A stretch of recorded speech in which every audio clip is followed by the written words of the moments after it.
Olá, esta é a terceira aula da disciplina de Segurança de Dados e Informações, com o tema Ataques. Na aula de hoje eu irei falar um pouco sobre o que é um ataque e os principais tipos de ataques que são utilizados contra as redes de computadores. Primeiramente, é importante entendermos como é feito o planejamento de um ataque, como o ataque é pensado, é orquestrado. Então, nós temos aí 5 pontos que formam toda uma estrutura para o ataque. E o primeiro ponto é o levantamento de informações, seguido da exploração das informações, também chamada de scanning. Terceiro, obtenção de acesso, manutenção do acesso e camuflagem das evidências. Vamos analisar cada um deles separadamente. O primeiro ponto é o levantamento das informações.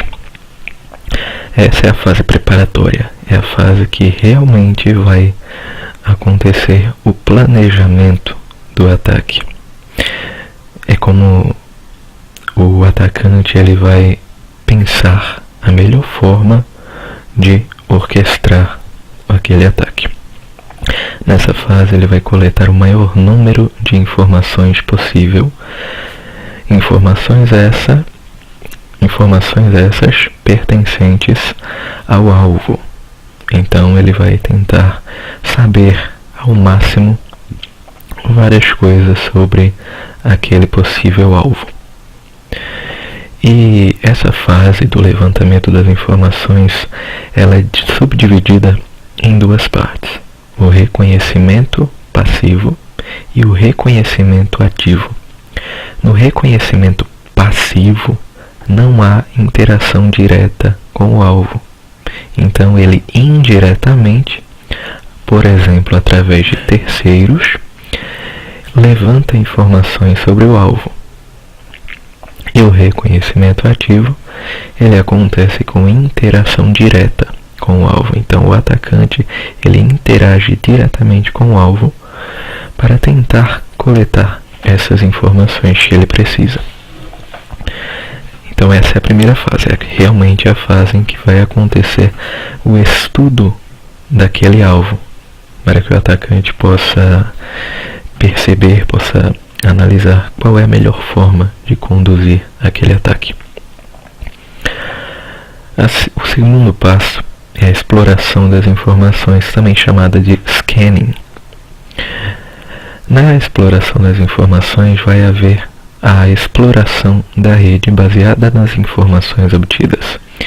Então, como no primeiro passo ele levantou informações, ele tem posse das informações, com essas informações ele vai buscar explorar a rede. Então ele vai buscar explorar essas informações. Levantou as informações, segundo passo é analisar as informações obtidas, para que aí sim ele possa estudar aquilo que ele tem em mãos. E algumas técnicas e softwares podem ser utilizadas nesta etapa.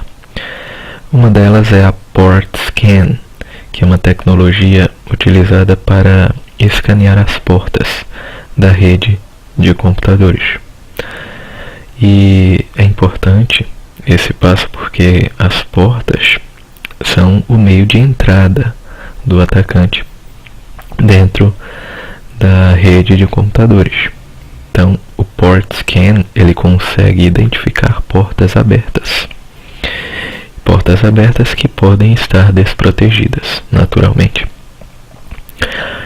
O segundo ponto, a segunda técnica utilizada é o scanner de vulnerabilidade, que é uma ferramenta que vai buscar vulnerabilidades dentro daquela estrutura, que é o alvo, dentro do alvo.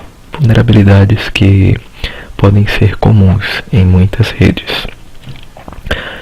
E o terceiro é o Network Mapping, que vai mapear a rede que será o alvo daquele atacante. Então essas 3 técnicas podem ser utilizadas para explorar o alvo. O terceiro passo é finalmente a obtenção do acesso. É quando o atacante ele consegue efetuar a penetração do sistema, quando ele consegue realmente invadir o sistema. Através de quê? Da exploração das vulnerabilidades. E aí nós podemos perceber que estamos utilizando os conceitos vistos nas aulas anteriores. Porque a vulnerabilidade é a brecha de segurança. A ameaça, nesse caso, é o atacante. Então, o atacante, ele, através da vulnerabilidade, conseguiu a penetração no sistema. E essa exploração das vulnerabilidades ela pode acontecer pela internet, dentro da rede local, por fraude, por roubo, por várias possibilidades. E a possibilidade de acesso é em que nível de acesso ele pode estar. Ele pode acessar o sistema operacional, ou pode estar acessando uma aplicação, ou até mesmo toda a rede. Então ele pode obter o acesso do sistema operacional, de uma aplicação ou até mesmo da rede. O quarto passo é a manutenção do acesso. No terceiro passo nós vimos que ele obteve o acesso, então ele entrou dentro da rede. Nas aulas anteriores nós vimos que o profissional de segurança da informação ele deve pensar na capacidade de reação daquele sistema. Então, ao mesmo tempo que o profissional de segurança pensa na reação do sistema, em reagir a um ataque no menor tempo possível, o atacante ele vai pensar na manutenção do acesso, que é tentar ficar o máximo de tempo possível dentro do sistema, dentro da rede. Ou seja, ele vai pensar na manutenção do domínio sobre o sistema. Ele vai tentar controlar a situação pelo maior tempo possível. E ao mesmo tempo ele vai se proteger contra outros atacantes. Outros atacantes que podem ser outros crackers ou hackers. E claro, pode ser também o profissional de segurança da informação da organização. Porque o profissional de segurança, ao mesmo tempo que precisa saber como se defender, ele também precisa saber como atacar um sistema. E se o sistema ele está sendo controlado por um invasor, aquele profissional de segurança ele pode tentar atacar o sistema para expulsar esse invasor. Então o invasor ele vai tentar fazer uma manutenção do acesso pelo maior tempo possível, se protegendo contra outros atacantes, como por exemplo os profissionais de segurança da organização.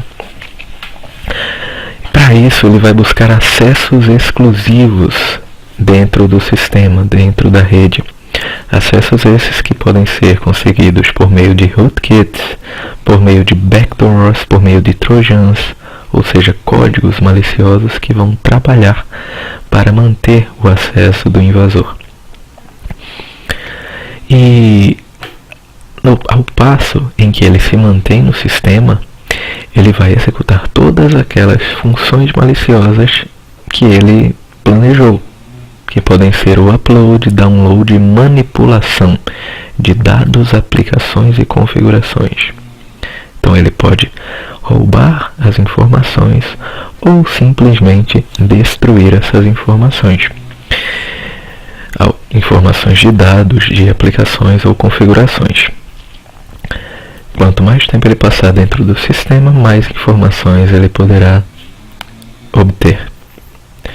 E o último passo é a camuflagem das evidências. Na camuflagem das evidências, nós temos um detalhe importante. Ela difere na situação do hacker e na situação do cracker. Por quê? O hacker, como nós vimos nas aulas anteriores, ele é aquele cara do bem, é aquele cara que é movido a desafios. E quando ele consegue invadir um sistema, ele quer ficar conhecido por aquela invasão. Ele quer mostrar a todas as pessoas que conseguiu aquele feito. Então ele não vai camuflar as evidências, certo? Então esse passo daqui é praticamente inexistente para ele. Ele vai buscar justamente o contrário. Ele vai dar publicidade àquele ato.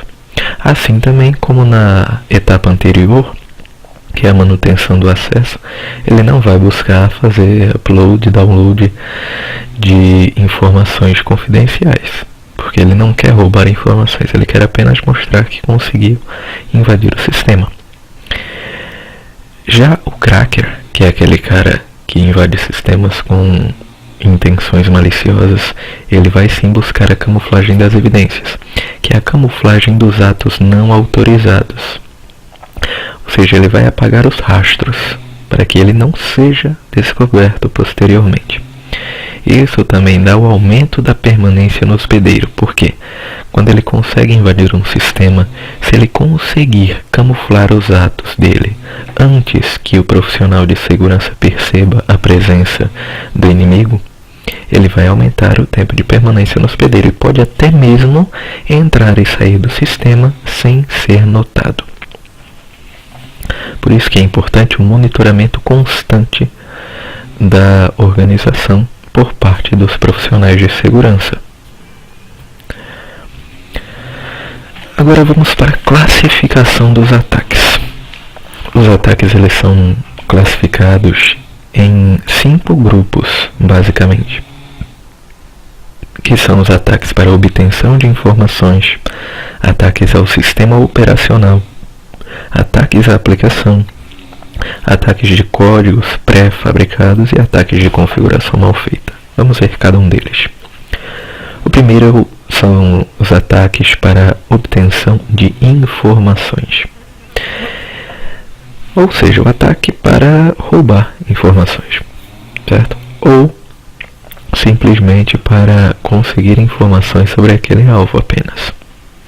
Informações essas que podem ser o endereço específico, ou informações sobre o sistema operacional que é utilizado naquela empresa, sobre a arquitetura do sistema e sobre serviços executados, aplicações que são utilizadas naquela organização. Esse é o primeiro tipo, a primeira classificação dos ataques. A segunda são os ataques a sistemas operacionais. Esses ataques eles têm natureza complexa devido principalmente à complexidade do alvo, que é um sistema operacional, que é um software de alta complexidade. E o sistema operacional, por ter natureza complexa, ele tem a implementação de vários serviços. O sistema operacional é muito grande, é muito complexo, e por isso mesmo ele tem a implementação de várias tecnologias, de várias aplicações. E por padrão, ele apresenta portas abertas, principalmente sistemas operacionais a nível de usuário, que deixa o usuário bastante à vontade. E ao mesmo tempo, ele tem diversos programas instalados. Então, além das possíveis brechas de segurança do sistema operacional, os programas instalados também podem ter vulnerabilidades.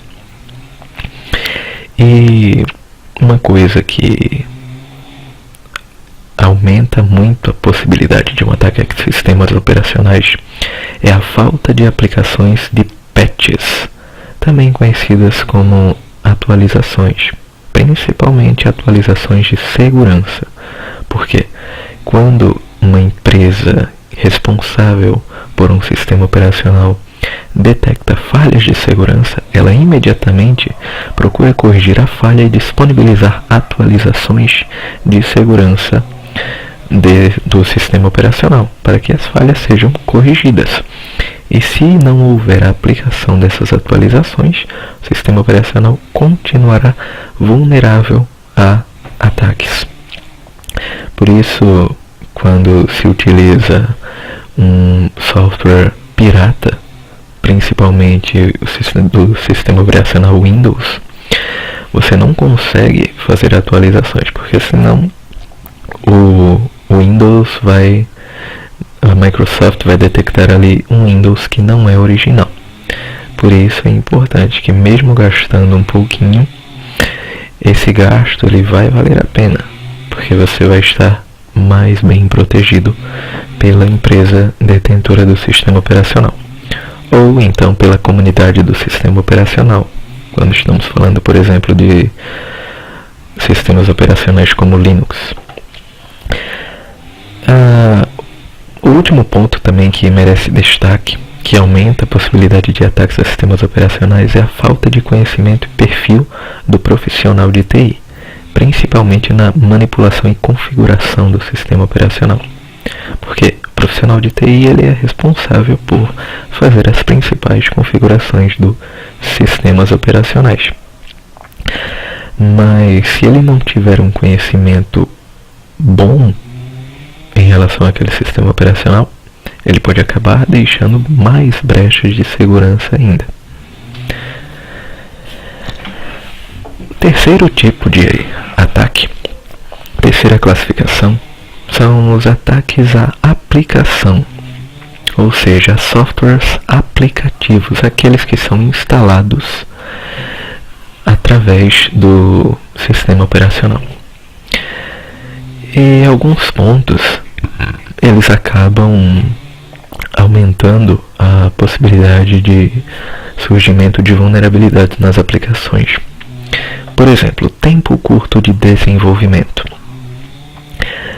Os clientes, quando solicitam o desenvolvimento de softwares, desenvolvimento de aplicações, eles pedem um produto para ontem.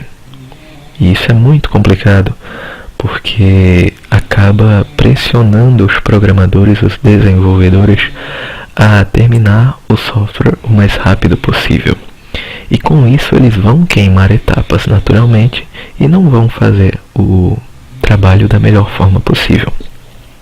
Então esse tempo curto de desenvolvimento ele acaba sufocando um pouco o ciclo de desenvolvimento do software. Outra coisa é o grande número de funcionalidades e recursos. Ao mesmo tempo em que os clientes querem um software desenvolvido num curto período de tempo, eles querem também um grande número de funcionalidades e recursos. E isso daí é feito de uma forma bastante desproporcional, porque com menos tempo você tem que desenvolver mais coisas. Além do que, existe também a falta de profissionais qualificados, principalmente qualificados para as áreas de qualidade de software e de segurança da informação. E o último ponto é extremamente importante, que é a falta de testes. Quando o tempo de desenvolvimento é curto, normalmente a etapa que é queimada ou a etapa que é mais prejudicada é justamente a etapa de testes. Com menos tempo, são desenvolvidos menos testes e às vezes os testes não são nem desenvolvidos, não são nem executados. Então isso aumenta e muito a possibilidade de vulnerabilidades nas aplicações. Outra classificação são os ataques de códigos pré-fabricados. Aqueles códigos que nós baixamos da internet, nós copiamos e colamos da internet para simplesmente executá-los. E aí vem a pergunta: por que reinventar a roda? Por que desenvolver uma nova forma de fazer determinada tarefa, se lá no Google nós encontramos alguém que já desenvolveu uma forma e que funciona? São os chamados scripts prontos. Eles têm características de facilidade e agilidade, porque não vão precisar ser escritos novamente.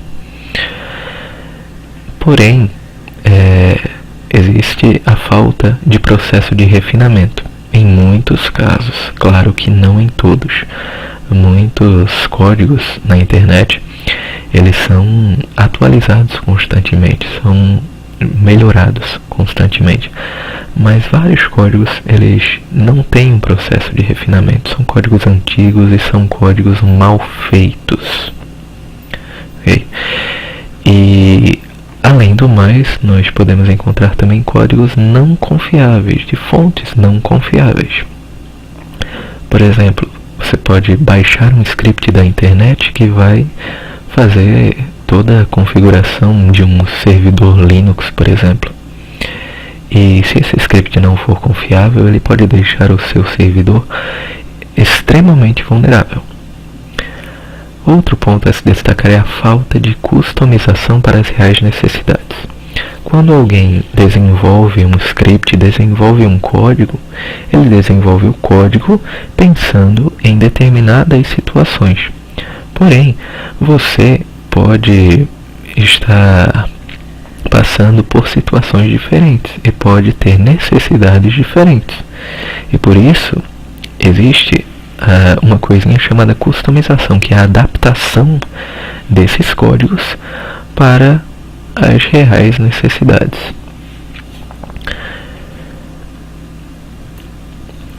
Um último ponto são os ataques de configuração mal feita. São as configurações incorretas, configurações de sistemas operacionais, de aplicações, entre outros, relacionadas principalmente à falta do conhecimento e dos recursos necessários. Então, quando o profissional ele não sabe direito como é que funciona determinada tecnologia, ele faz aquilo de qualquer jeito. E nesse caso, fazendo aquilo de qualquer jeito, ele cria configurações simples.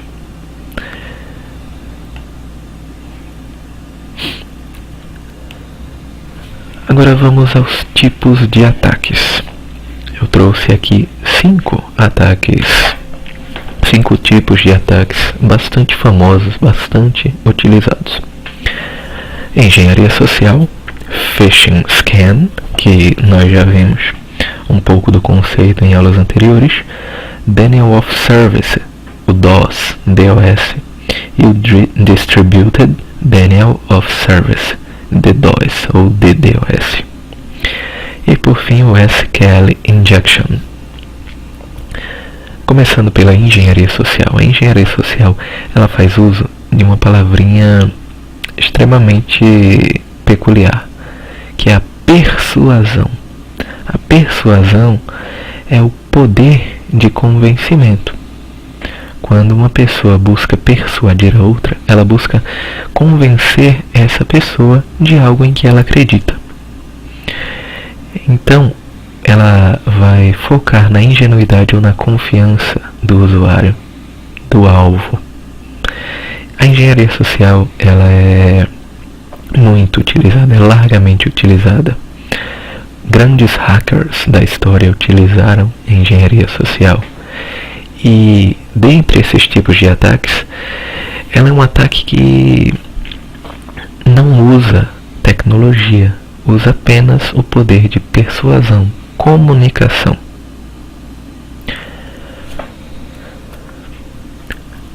Phishing scam ele é caracterizado pelo envio de uma mensagem não solicitada, que são os famosos spams, que enchem as caixas de entradas dos e-mails de muitas pessoas. O phishing scam ele busca induzir o acesso a páginas fraudulentas. Por exemplo, quando um banco ele envia uma mensagem, um e-mail para você, solicitando, por exemplo, a inserção de uma chave de segurança ou da sua senha de informações pessoais, ele vai induzir você a acessar uma página fraudulenta para que você informe esses dados. Porém, é importante destacar nessa situação que os bancos não fazem isso por e-mail, ok? É muito importante destacar isso daí, porque muitas pessoas acabam sendo prejudicadas por isso. Recebem e-mails de bancos, recebem e-mails do SPC, do Serasa, de qualquer coisa. Além dos e-mails, existem também os sites maliciosos, sites fraudulentos, que fingem ser outros tipos de sites. Porém, quando você observa o domínio daquele site, o endereço, a URL daquele site, você vai perceber que não se trata da mesma URL do site original. Então, o Phishing Scan, ele vai simbolizar aí a pesca, a isca, para que o usuário ele forneça informações sem saber que está fornecendo informações para uma página fraudulenta. Então, o Phishing Scan ele não ataca, não invade sistemas. Ele joga uma isca para que o próprio usuário forneça as informações. Então, tanto o Phishing Scan como a engenharia social, eles não invadem sistemas. A engenharia social é utilizada apenas para levantar informações. E o Phishing Scan para que o usuário forneça as informações, sem saber que está fornecendo informações para pessoas mal intencionadas. O terceiro tipo de ataque é o Denial of Service, ou DOS, que é o ataque de negação de serviço. Esse ataque ele também não invade o sistema. Ele é caracterizado pela indisponibilidade dos recursos do sistema. É quando ocorre a invalidação por sobrecarga. Ou seja, quando um site, por exemplo, ele é alvo de um ataque DOS, ele está sendo acessado milhares de vezes, milhões de vezes, quase que ao mesmo tempo. E por ele sofrer muitas requisições, ele acaba sendo sobrecarregado, não consegue responder a todas aquelas requisições em tempo hábil.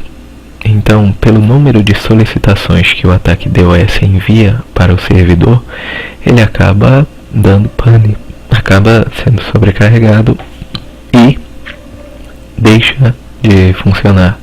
É quando algum site, por exemplo, ele cai, ele fica indisponível. Pode ter sido um alvo de um ataque DOS. Então não ocorre a invasão também no ataque DOS.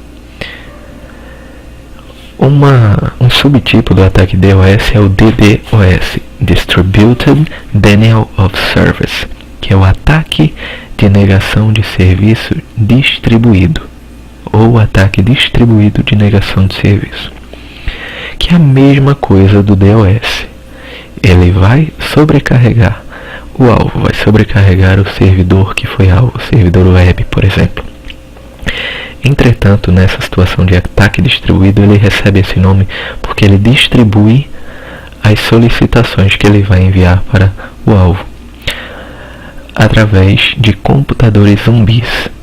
Vai existir um computador mestre ou master que vai ser controlado pelo atacante. E os computadores zumbis, eles são computadores controlados por esse mestre. E qualquer computador espalhado pelo mundo pode ser um computador zumbi. Ele pode ter sido infectado com algum código malicioso que deu acesso a esse computador para o computador mestre do atacante. Então o atacante ele pode controlar esses computadores zumbis sem que os verdadeiros usuários dos computadores zumbis saibam que estão sendo controlados. Eles podem ser controlados, por exemplo, após a inserção de um cavalo de Troia no sistema. E aí esse cavalo de Troia estava portando algum software que fornece acesso ao atacante.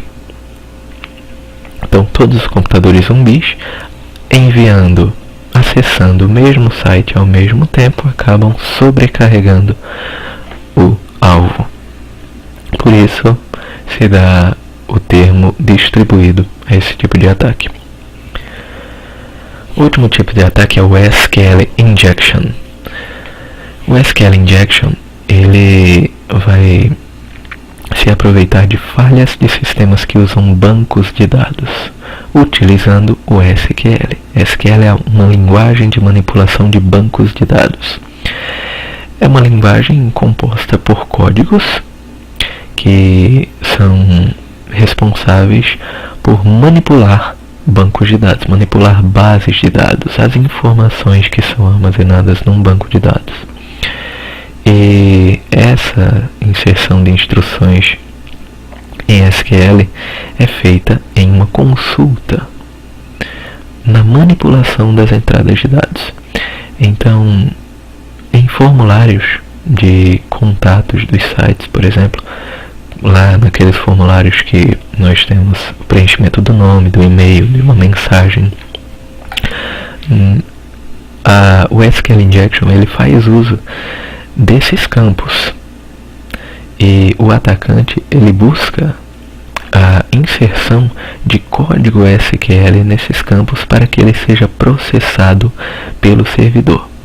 E quando o código SQL é processado pelo servidor, se ele for processado, ele vai executar essa consulta e pode, por exemplo, exibir informações do banco de dados ou até mesmo apagar todo um banco de dados, ou seja, apagar todas as informações de clientes, fornecedores, produtos, compras, todas as informações de um banco de dados da organização. Esse tipo de ataque ele pode ser facilmente impedido através de medidas de prevenção, de validação que os programadores podem utilizar nos sistemas web. Bem, chegamos ao fim dessa aula. Obrigado a todos e até a próxima.